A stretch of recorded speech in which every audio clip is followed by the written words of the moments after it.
Welcome back to Historically Drowsy. So get ready to tuck yourself in and be blown away by my boring history. Go blow out your candles and be ready to go to sleep. We are talking about the time the Victorians, with all their tea, corsets and questionable science, decided to eat actual Egyptian mummies, because apparently nothing says refined dinner party like a sprinkle of ancient pharaoh. That's right. The Victorians, bless their starched collars, actually, really did eat mummies. Yes, real ones, sometimes in powdered form, sometimes while wearing opera gloves. Let's rewind a few centuries. Victorians were absolutely obsessed with ancient Egypt, and not in a casual way. They unwrapped mummies in their living rooms, like they were playing archaeological Jenga, but it didn't stop there. Oh no. The Victorian appetite for antiquity was not merely visual, it was culinary. You see, for centuries, European medicine had this adorable habit of saying, are you ill? Have you tried consuming a bit of human?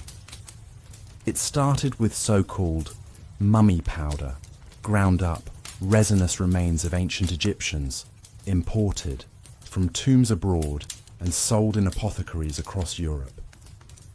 It was said to cure everything: headaches, ulcers, melancholy, probably indigestion caused by consuming other mummies.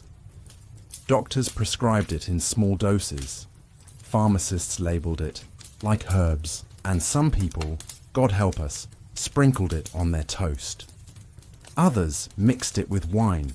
This was less of a health craze, more of a gothic smoothie trend. So, yes, you heard right. Mummies weren't just decorations, they were ingested. Azai in medicine, or, for the more adventurous, brunch. It wasn't just food or medicine. Mummies were also used in painting. The pigment known as mummy brown was literally made from crushed mummified flesh and bones, mixed with oils and resins. Artists loved it. It produced a rich, earthy tone ideal for painting shadows, drapery, and possibly moral ambiguity.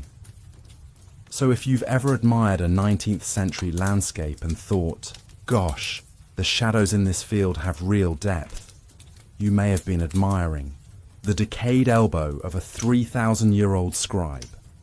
Eventually, artists were horrified to learn where the paint came from, which is the 19th century equivalent of realizing your favorite moisturizer is made from haunted house residue. Midpoint moment. Victorians, unwrapping mummies, eating mummies, and painting with mummies. Truly, a culture that said, waste not, want not. Even when it comes to ancient corpses, at the rotten heart of it all, this was a side effect of colonialism. Egypt's ancient remains were treated not as sacred heritage, but as exportable curiosities, things to be bought, consumed, displayed, and yes, occasionally nibbled. Thousands of mummies were looted, sold, and shredded for everything from medicine to fertilizer. One American paper mill reportedly used linen from mummy wrappings to make newsprint, which means somewhere out there, someone probably read a weather report printed on Cleopatra's cousin. Perhaps the most Victorian thing imaginable was hosting a dinner party that ended with a mummy unwrapping. These events were fashionable among the upper crust, who enjoyed a little morbidity with their Madeira. Guests would gather, candles would flicker, and someone, usually a man with far too many syllables in his name, would begin cutting away linen like an archaeologist, performing burlesque. They passed around amulets, posed for photos, nibbled cake, and somewhere in the back, one or two guests might be sipping a nice cordial flavoured, ever so faintly, with pulverized priest. So, where are we now? At this point, you might be thinking the Victorians had a bit of a theme. You would be correct. If it was old, preserved, or sacred, they probably tasted it. Eventually, the public grew squeamish. Perhaps it was the rise of actual science. Perhaps it was the occasional guest fainting into their aspic. Laws were passed. The desecration of mummies fell out of favour. Today, the idea is met with horror, which is fair. It's hard to justify cannibalizing sacred remains. Still, the legacy lingers in pigments, in myths, and in the strange soft crinkle of linen in old museum vaults. Let's briefly divert into the bathwater of Victorian logic. These were people who believed fresh air could kill you, but licking a 3-year-old mummy might realign your humours. They also invented the concept of miasma, the belief that bad smells caused disease. Enter the age of constant fumigations, perfume grenades, and houses so drenched in lavender that bees thought they were flower fields. Their paradox, obsessed with purity, while nibbling preserved corpses on a dare. Mummy powder wasn't the only medical monstrosity. The Victorians flirted with magnetic hats, electric corsets, leeches for mood disorders, and ointments made of, yes, human fat. Fat was considered curative. The Goop movement didn't invent weird wellness. It merely rebranded it. At least they don't sell powdered scribe. Summary so far. Victorians were experimental wellness influencers who believed in corpse-based, remedies, meat-based moisturizers, and organ-based accessories. It was like Etsy, but haunted. Egypt became the 19th century equivalent of Instagram travel goals. European elites flocked to Cairo, not just to see the pyramids, but to take a piece home. Mummies were sold in street markets, bargain bin pharaohs. Buy one, get an amulet, free. And when tourism was too pricey, there were always travelling exhibits, mummies on tour, displayed like circus oddities. By the late 1800s, Egyptologists and even polite society began to recoil. Museums formed, laws changed, and the once chic mummy party became gauche. A bit like realizing your dinner conversation piece was actually someone's grandmother. The trend died out, though not before leaving behind libraries of awkward letters, strange recipes, and morally troubling paint collections. So here we are, dear dreamer, gently adrift in a story so absurd it might as well be fiction. Only it's not. The Victorians really did all this, with gusto, top hats, and nary a raised eyebrow. Perhaps the most astonishing part is how casually it was all done, how unremarkable it seemed to pass the mummy mustard. And maybe that's history's most sleep-inducing lesson.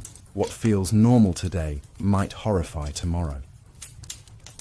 The powdered pharaohs of yesteryear might be the AI avatars of next week. Nothing is too strange to be believed, or too boring to be true. Sleep well, historian of the half asleep. Pull the blankets up to your chin, because tonight we are drifting quietly, slowly into one of history's most disturbingly cozy corners. Imagine you're a 19th century apothecary slipping something peculiar into your pocket. Maybe a vial of powdered skull. The age of corpse medicine. Yes, corpse medicine. Now, our journey tonight is not for the faint of stomach, or the recently embalmed. We're sailing back through the centuries to a time when physicians, monks, and monarchs looked at the human body not as something to bury, respectfully, but rather as a deliciously practical source of cures. Why waste a perfectly good corpse when you could turn it into a tincture? Let's begin with mummia, not to be confused with your mother. No, mummia was a prized substance made from ground-up Egyptian mummies. Yes, actual, honest-to-ra mummies, wrapped in linen, dried in the desert, very, very dead. During the Middle Ages and into the Renaissance, Europeans believed mumia could cure everything from headaches to internal bleeding. You could snort it, smear it, or sip it with wine. Apothecaries kept jars of the stuff, right next to the basil and the leeches. Victorians were especially fond of this little remedy, and when the supply of authentic mummies began to dwindle, as one might expect, when your pharmacological needs depend on looting ancient graves, Europeans simply made their own. Yes, artificial mumia. The recipe: take a fresh corpse, pickle it a bit, dry it out, and voila, DIY medicine. It's like kombucha, but with more curses. But wait, you may ask, what if mumia wasn't enough? What if your headache was just a little too stubborn?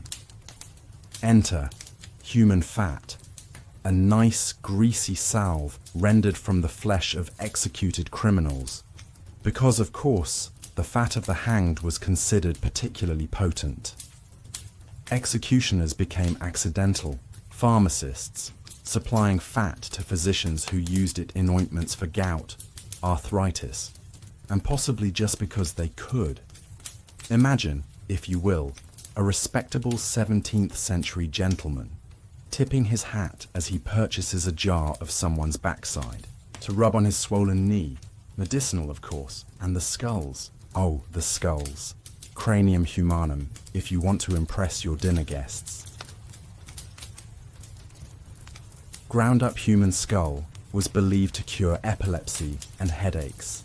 And if that wasn't fancy enough, you could use the moss that grew on old skulls in crypts. Known as osnea, it was scraped delicately from the bone and used to stop nosebleeds.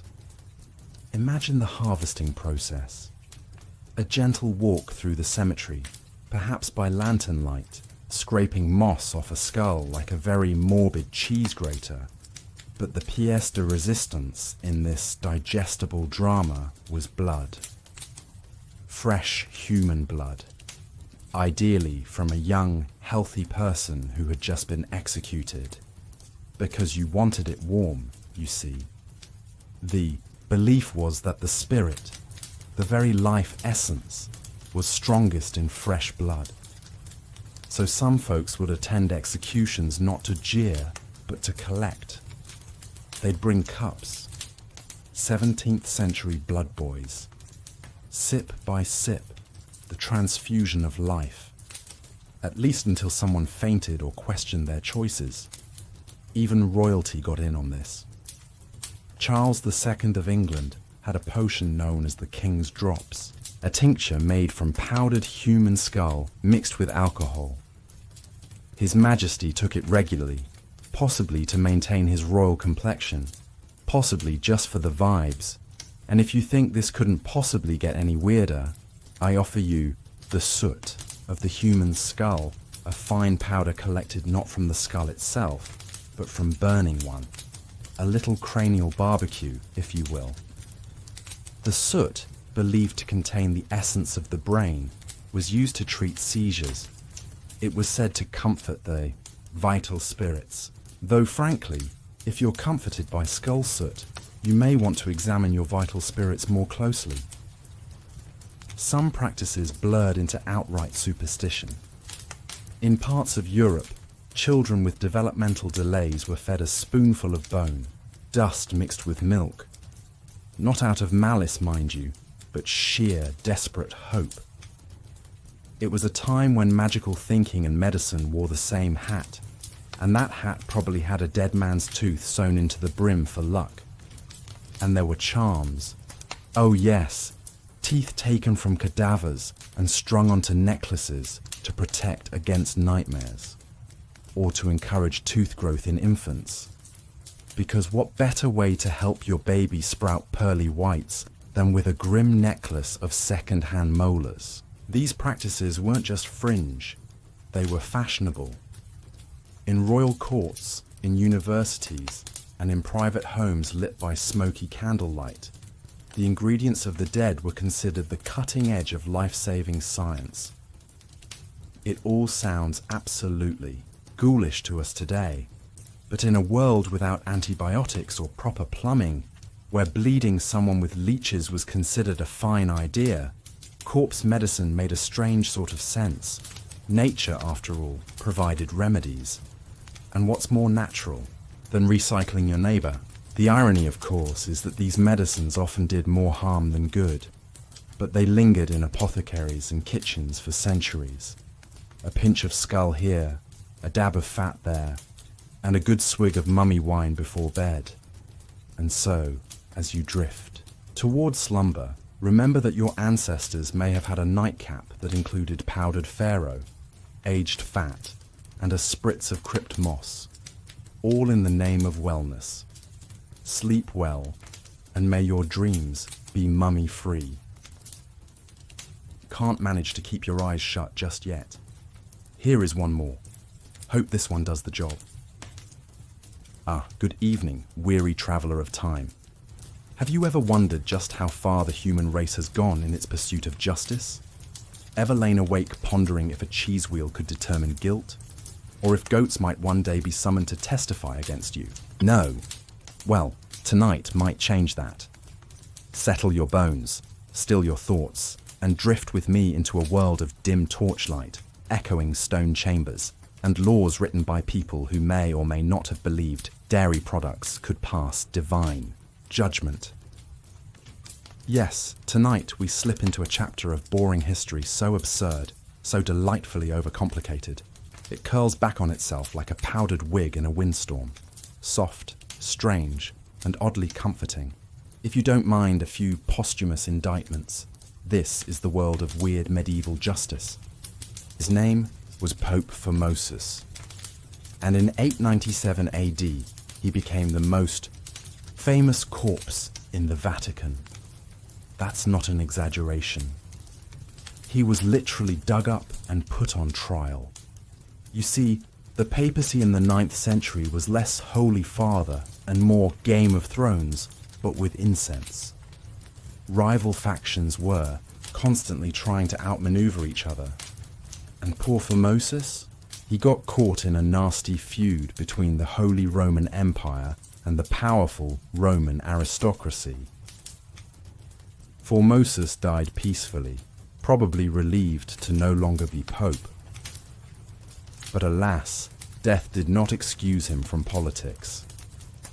Enter Pope Stephen VI, the angry, vengeful, very much alive pope who hated Formosus. So what did Stephen do? Oh, only exhume Formosus's rotting corpse, dress it in full papal regalia, prop it up on a throne, and hold a full-blown public trial. This surreal event became known as the Cadaver Synod. Yes, Cadaver Synod sounds like a metal band, but it was real and very smelly. Formosus, bloated and falling apart, was defended by a deacon who probably drew the short straw. Stephen screamed at the corpse. Crowds watched. God presumably looked away. Formosus was found guilty of perjury and usurping the papacy, which, feels like something you should maybe decide before electing him pope. But okay. His papal acts were annulled. His body was stripped of its vestments. 3 of his fingers, the ones he used to bless people, were chopped off. And finally, he was thrown into the Tiber River, because nothing says forgiveness and grace like waterlogging a corpse. Now, at this point, most historians agree the story is already insane. But we're not finished. No, this is Historically Drowsy, where the weird doesn't stop, even when rigor mortis sets in. Here's where the pig comes in.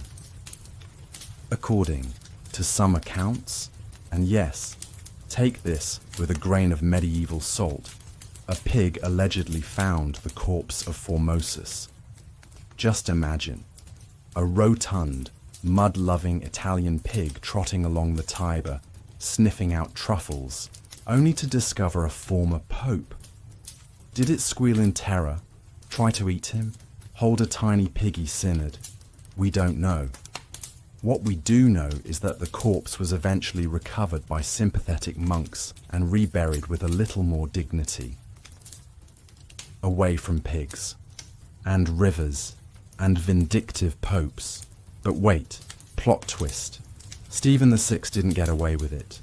Soon after the trial, a public backlash erupted.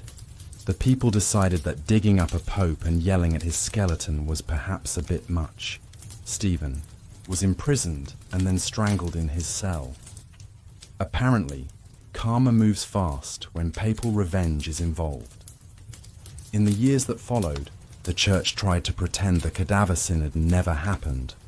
Formosus was quietly reburied, and the whole corpse trial was officially nullified. But the legacy remains.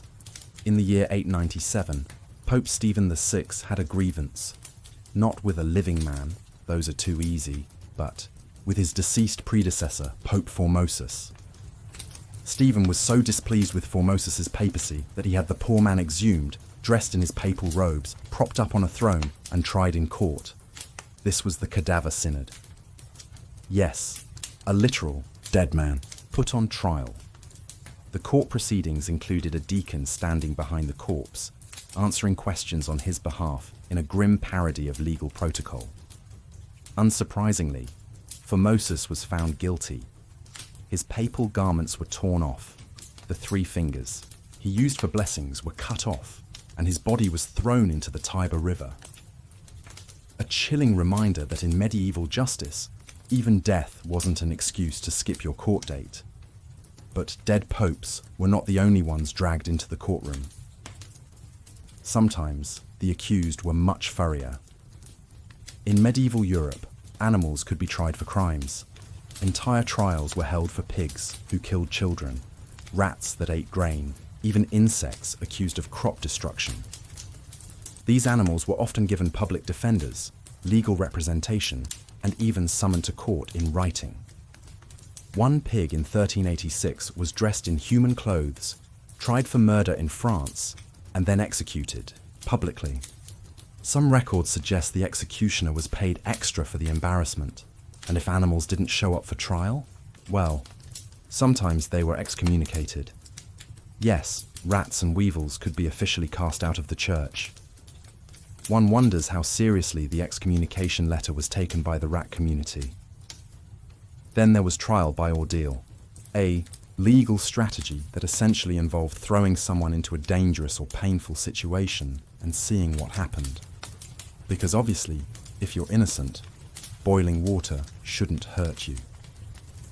One favourite was the ordeal of hot iron, where an accused person had to carry a red-hot piece of metal a certain distance. If their burns healed cleanly in 3 days, God had cleared their name. If not, well, perhaps they should have thought twice before being born. There was also trial by water, which, confusingly, worked on reverse logic.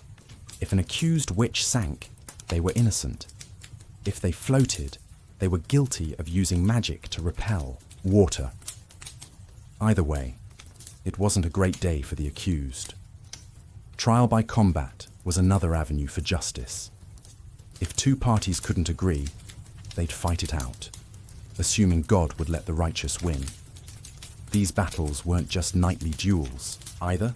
In one case, a man and a woman fought over an accusation of murder. To keep things fair, the man had to fight from a hole in the ground with one hand tied behind his back, while the woman was given a sack of rocks. This, somehow, was considered due process. Of course, there were also punishments, gloriously creative, profoundly inconvenient punishments. The shame flute was one such device, used for punishing bad musicians or noisy talkers. It was a heavy iron flute fastened to the neck and fingers of the offender, forcing them to walk the town square while the villagers laughed. One suspects the noise complaints only got louder. Another, gem, the scold's bridle, a metal cage worn on the head, often with a spike that pressed down on the tongue. It was used on women deemed too opinionated, chatty, or generally disagreeable. A cruel, quieting tool for those who dared speak up. But the strangest of all may have been the cheese test. In parts of the continent, to determine guilt, an accused person was made to eat a piece of dry cheese and bread. If they choked, God had judged them guilty. If they swallowed peacefully, they were cleared. Yes, trial by cheese. Even the foods were judging you. But medieval justice didn't stop at courtroom theatrics. It extended into what you wore, what you ate, and in some cases, whether or not you yawned at the wrong time. There were sumptuary laws designed to keep everyone in their proper social lane. If a baker dared wear silk, or a carpenter fancied a bit too much velvet, the fashion police, yes, actual legal officials, might drag them to court. Because obviously, justice is best served with a side of sartorial snobbery. Some towns even enforced laws about hat height. The higher the hat, the more suspicious the man. Justice, apparently, feared millinery ambition. And speaking of suspicion, we mustn't overlook the ordeal of silence. In this trial, the accused had to remain completely silent while witnesses accused them of all manner of misdeeds. Cough, guilty, sneezing, deeply guilty. Yawn, may God have mercy on your well-rested soul. Then there were the blessed animal witnesses. In certain rural courts, a particularly serene goat or stoic donkey might be brought in to help divine the truth. Because if the Almighty could speak through a burning bush, surely he could speak through Gerald the goat. And perhaps strangest of all, there were coffin trials. In cases of suspected theft, the accused would be made to lie in a coffin while townsfolk prayed aloud. If the accused looked nervous or too comfortable, yes, that contradiction was somehow key. They were found guilty. Apparently, justice could smell comfort, and it didn't like it. So there you have it. A world where pigs wore trousers to court, cheese passed judgment, and silence could land you in a public stockade. It was chaotic, creative, and completely convinced it was divinely inspired. As the candlelight flickers low, and your eyelids grow heavy, remember, history isn't just a string of dates and wars. Sometimes it's a goat wearing a judicial wig, nodding wisely, while a man in a shame flute confesses to dancing poorly at last week's festival. And somewhere in the annals of weird history, we are left with this enduring question: who won the trial? Was it Pope Stephen, screaming at bones? Was it Pope Formosus, winning posthumous sympathy? Or was it the pig, wandering the riverside, utterly confused, yet forever immortalized in an apocryphal footnote of Vatican absurdity? Sweet dreams, my friend. And remember, if you ever get summoned to court, be thankful you're not being dug up to attend. Even pigs have better boundaries than some popes. I can go all night. Boring story after boring story. If you're still awake now, then I have some serious work to do. There is an endless amount of history to be told. Now the story of a not-so-lucky pig. So let's venture into a curious corner of history where not just humans, but animals found themselves in court. Yes, we're talking about a pig, an ordinary swine, that ended up on trial and, spoiler alert, met a grim fate. Our tale takes us back to medieval France, where justice was creative. It wasn't just humans who faced the judge. Animals could be put on trial for crimes too. Chickens, rats, and even insects got their day in court. But tonight, our star defendant is a pig, one who found itself in a most unfortunate predicament. Imagine a small village. A child is tragically killed, and the culprit, a wandering pig, The villagers, seeking justice, decided to put the pig on trial, because why not? If humans could be tried for crimes, why not a pig? So the pig was arrested, yes, arrested, and brought before a judge. And the village elders convened and the pig was assigned a defense attorney. Yes, you heard that right. Lawyer for a pig. Medieval justice was nothing if not thorough. The trial was held in the village square. The pig, bewildered and probably wondering why it wasn't just rolling in mud, stood trial. Witnesses were called. Villagers testified. The judge listened with the solemnity of a man who believed in equal opportunity justice for all creatures. The pig was found guilty of murder. The sentence: death by hanging. Yes, they hanged the pig. A public execution was held, and the pig met its fate on the gallows. It sounds absurd now, because it was, but in the medieval mindset, this was a way to uphold order and justice, even if it extended to barnyard animals. The story of the pig's trial and execution has echoed through history as a bizarre footnote, a reminder that our ancestors had some truly peculiar ways of dealing with the world. And so, as you drift off to sleep, think of that pig, an unwitting martyr of medieval jurisprudence, a symbol of how far we've come in our understanding of justice, and a testament to the strange, often comical tapestry of human history. Not out yet. Here's a story about a divine goose named Gwendolen. Tonight, let's embark on a delightful journey to medieval England, where a humble monk and a very opinionated goose created a legend that would echo through the ages. Meet Brother Oswald, a monk renowned for his dedication to prayer, his unwavering love of cheese, and his unusual friendship with a goose named Gwendolen. Gwendolen had made the monastery courtyard her home, strutting around with the confidence of a feathered queen. One day, Brother Oswald was struck by an epiphany. He became convinced that Gwendolen was no ordinary goose. She was a vessel of divine prophecy. With fervour and excitement, Brother Oswald shared his discovery with the other monks, proclaiming that Gwendolen could predict the future. Curiosity piqued, the monks gathered around, eager to witness the goose's first prophecy. Brother Oswald announced that Gwendolen's actions would reveal the next abbot of the monastery. The monks watched as Gwendolen waddled about, honking with authority and flapping her wings. After a few dramatic circles, Gwendolen paused, gave the monks a stern look, and promptly snatched a piece of cheese from Brother Oswald's hand.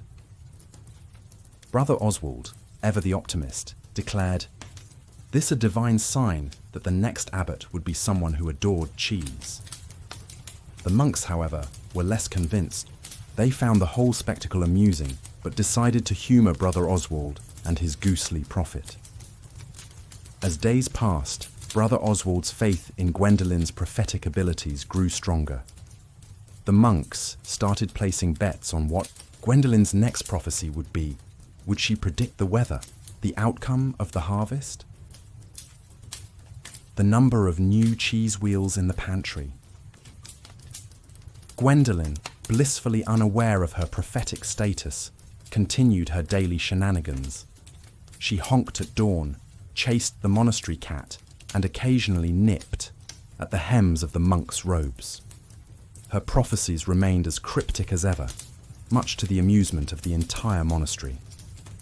One particularly memorable morning, Gwendolen decided to take a swim in the monastery's baptismal font.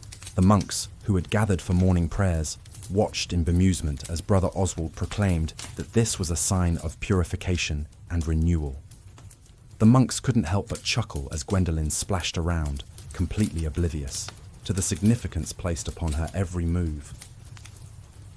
Over time, Gwendolen's antics became legendary. She once disrupted a solemn procession by leading a parade of ducklings through the chapel, causing the monks to burst into laughter.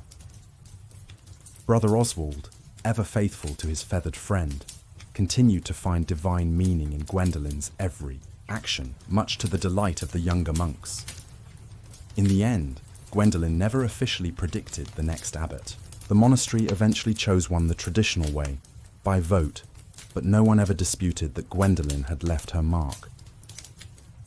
Years later, a statue was quietly erected in the courtyard, a small stone goose perched on a pedestal, staring forever toward the chapel door. Beneath it, a plaque read, "In honor of Gwendolen the goose, prophet, prankster, and feathered friend." And in the soft hush of twilight, if one listened closely, the sound of distant honking still echoed through the cloisters, reminding all that sometimes wisdom waddles on webbed feet. Hopefully you are dreaming of soft feathers, silly monks, and a goose who may or may not have been a divine messenger.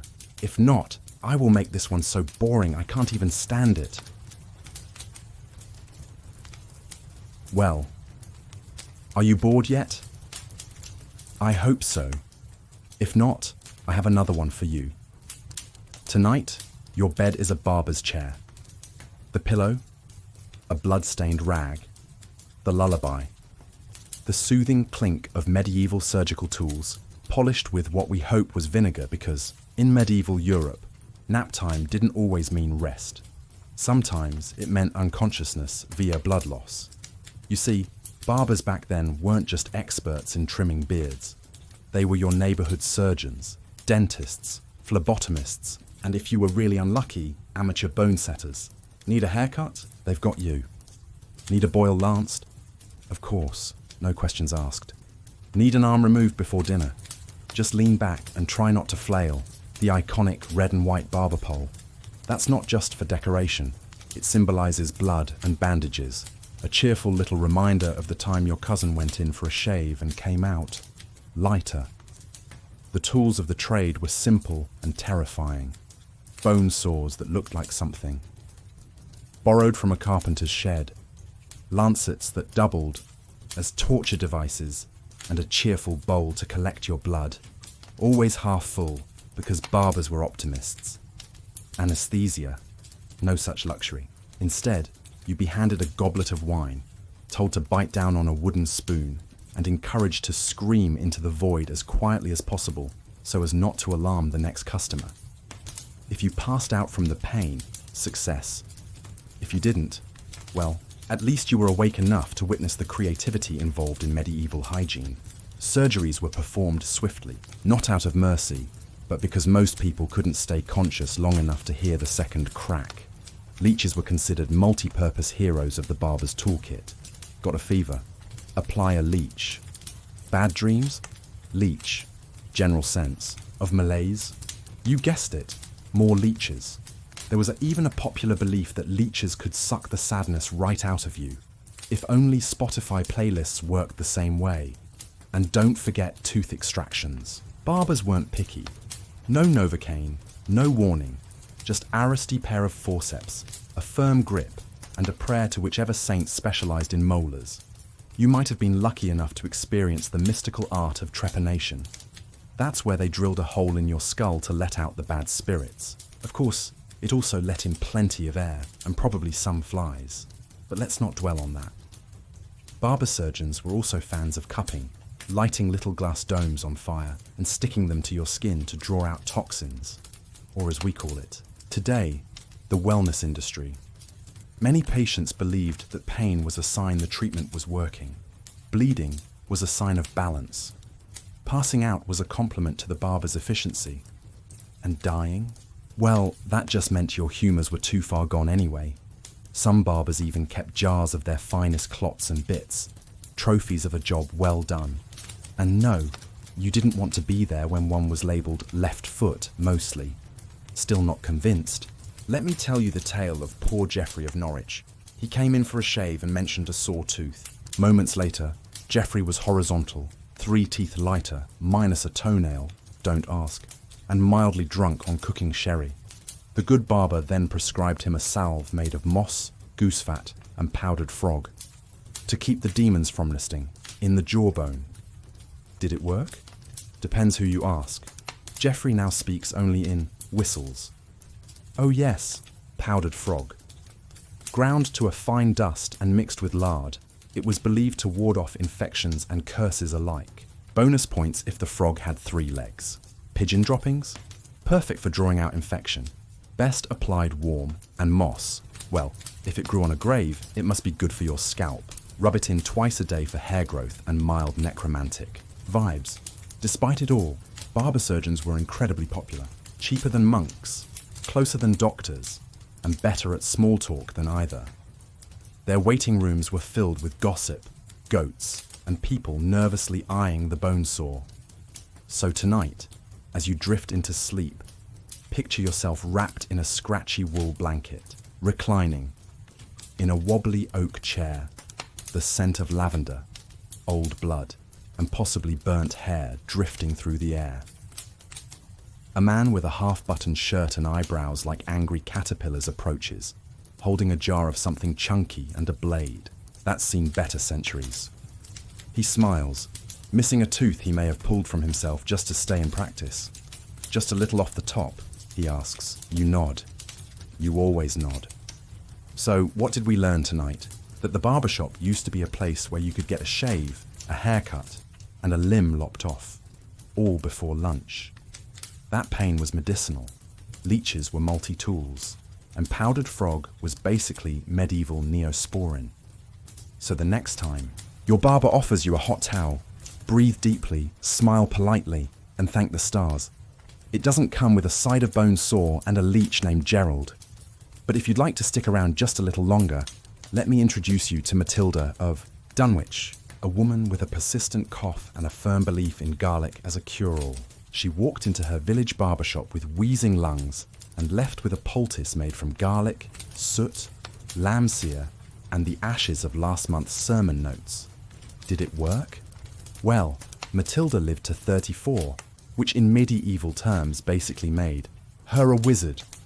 There were also reports of barbers administering crushed emeralds to strengthen the heart and dried mouse flesh to treat bedwetting in children, not to mention the goose grease eardrops or the ever-popular boiled eel skin wraps for treating gout.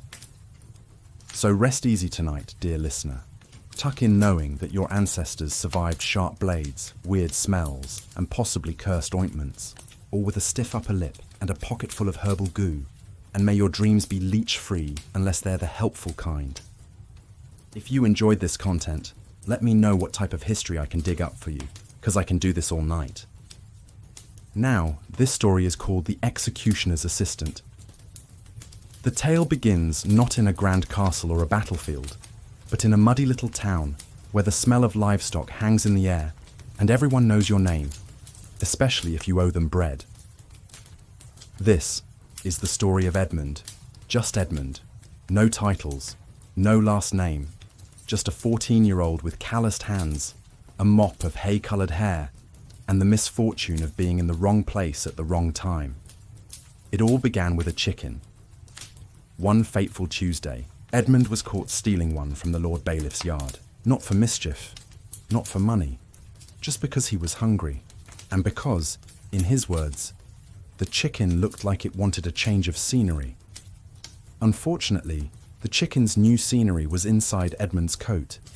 He was dragged before the town magistrate who, rather than sending Edmund to the stocks, came up with what he called a creative solution. "Since you enjoy poultry," the magistrate said, adjusting his enormous wig, "perhaps you'd enjoy the company of our most hands-on public servant."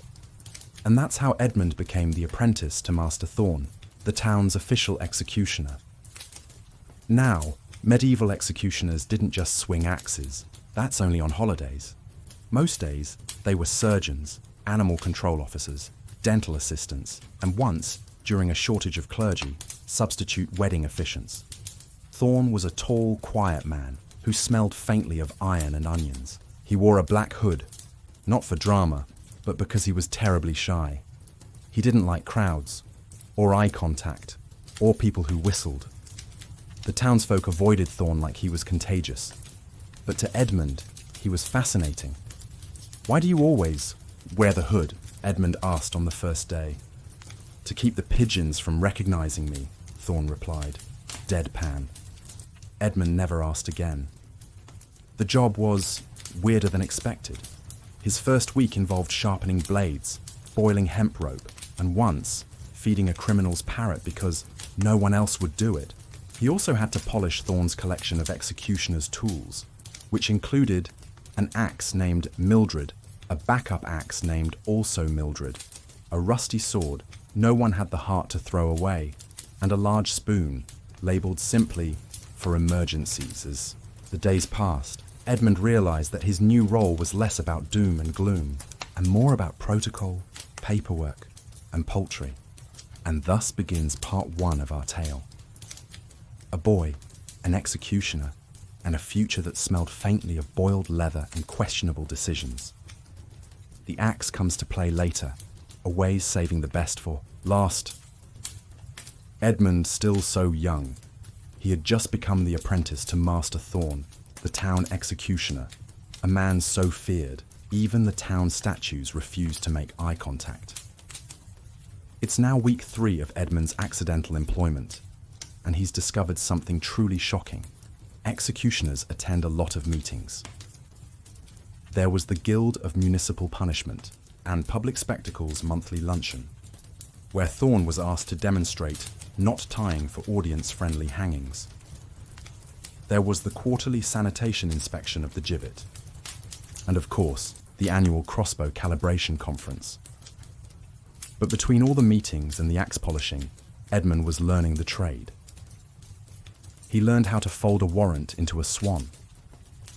He learned that gallows required 3 coats of stain and yearly sanding. And he learned, perhaps most importantly, that villagers would bring you very weird requests once they knew you worked for the executioner. One old woman offered him a pie in exchange for Thorn frightening her neighbours, geese. A local barber wanted a branding iron shaped like a duck. No explanation given. And the town priest, Father Albinius, asked Thorn if he'd consider officiating his niece's wedding, as he'd double-booked himself for both a funeral and a poetry recital. Thorn agreed. And so, Edmund found himself polishing the ceremonial axe for a wedding. It's tradition, Thorn explained, as Edmund stared in horror. It's only symbolic, probably. The wedding went surprisingly well. Thorn said very little, which was ideal for both bride and groom. Edmund held the axe aloft during the kiss. The bride's mother fainted. The geese made no comment. But despite the increasingly surreal nature of his days, Edmund found he was beginning to like the job. Not the beheadings. He hadn't seen one yet, but the rhythm of it. The strange routines, the quiet respect people gave Thorn, even if they did it from a considerable distance. Of course, that piece was short-lived. We are coming to the end of the story. This last part you will hear about a public execution, a mysterious stranger, a pig in a hat, and a very important decision. The rope's been measured, the axe is sharp. And Edmund is about to face the day he didn't know. He was dreading. Today is the day. Edmund didn't sleep the night before. He just stared at the ceiling of the workshop, listening to the faint creak of ropes, the soft shuffle of Thorn's boots, and, at one strange point, a pig snoring. Yes, the pig. The town butcher had brought it in for public display.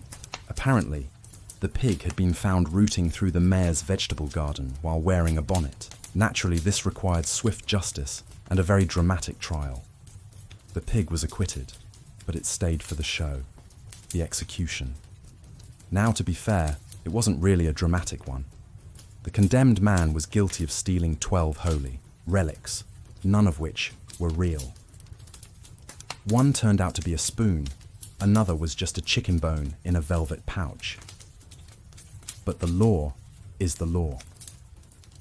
And so, Edmund stood beside Thorn on the gallows platform, holding Mildred the axe, trying not to faint. The crowd was quiet, the sun was bright. The pig had a better seat than the town baker. Thorn looked at Edmund, and gave a slow nod. Then he spoke. "You don't have to watch," he said. It was the first kind thing he'd said aloud. So Edmund turned away. He didn't hear much. A thud, a sigh, a sneeze from the pig, and it was over. Later that night, Thorne took off his hood. He looked ordinary, tired, a man who'd spent his life doing a job no one wanted to think about. He passed Edmund a folded piece of parchment. "You'll need this. Your papers. Official now." Edmund looked up. "I'm an executioner." Thorne shook his head. "You're whatever you want to be, but now at least you have a choice." And with that, Thorne disappeared into the darkness, humming a hymn no one else remembered. Edmund didn't stay in town. He wandered. He studied. He opened a shop eventually, a small one that sharpened tools and fixed clocks. But sometimes, late at night, when he folded parchment into swans or polished a strange old axe he never named, he remembered the quiet man in the way, hood, and the pig in the bonnet. Sleep well, dear listener. Now you can enjoy the sounds of the crackles of soothing fire. And may your dreams be peaceful, peculiar, and just a little bit sharp around the edges.